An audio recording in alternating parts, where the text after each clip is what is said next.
Faraday बहुत ही गरीब परिवार में पैदा हुए और वो बहुत ज्यादा गरीब थे, लेकिन वो एक ऐसे इंसान थे जिनकी पढ़ने में बहुत ज्यादा रुचि थी। तो फेराडे गरीबी से जूझते जूझते जूझते एक दुकान पे काम करने लगे और दुकान थी बुक बाइंडिंग। तो वो इस शर्त पे बुक बाइंडिंग करते थे कि जो बुक मैं बाइंड करूंगा वो मुझे पढ़ने की अनुमति दी जाए। तो वो उनको पढ़ने को मिल जाती है और वो बुक बाइंड कर लेते थे। ठीक एक बार एक प्रोफेसर आए फिजिक्स के और उन्होंने देखा कि यार ये लड़का जो है इसका बहुत ज्यादा इंटरेस्ट है बुक पढ़ने में। और वो प्रोफेसर को तो ये होता कि पढ़ने वाला आदमी चाहिए जो उसके लिए कुछ प्रूफ रीडिंग कर दे या कुछ पेपर वेपर में गलतियां देख दे। तो उनको अपने साथ ले गए और वो जब प्रोफेसर लैब में काम करते करते उन्होंने धीरे धीरे फिजिक्स में इंटरेस्ट बढ़ गया और फिजिक्स में इंटरेस्ट बढ़ते बढ़ते वो भी लैब में काम सीख गए। और काम ऐसा सीखा कि एक बार फेराडे ने ये बोल दिया कि जो ऊपर आसमान में बिजली चमकती है मैं ये रूम में कर सकता हूँ। लोग गए एक और हो गया पागल गया, लेकिन फेराडे ने ये करके दिखाया।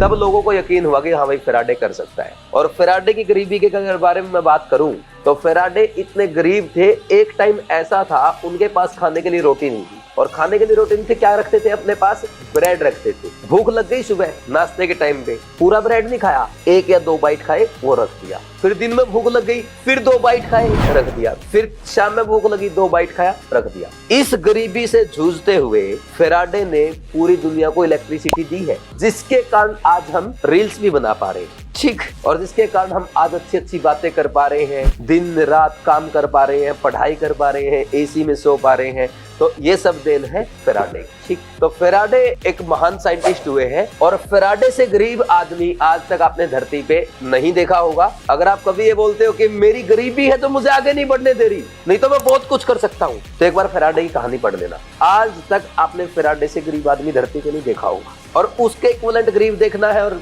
लीडर बनना है तो फिर लिंकन को पढ़ लेना।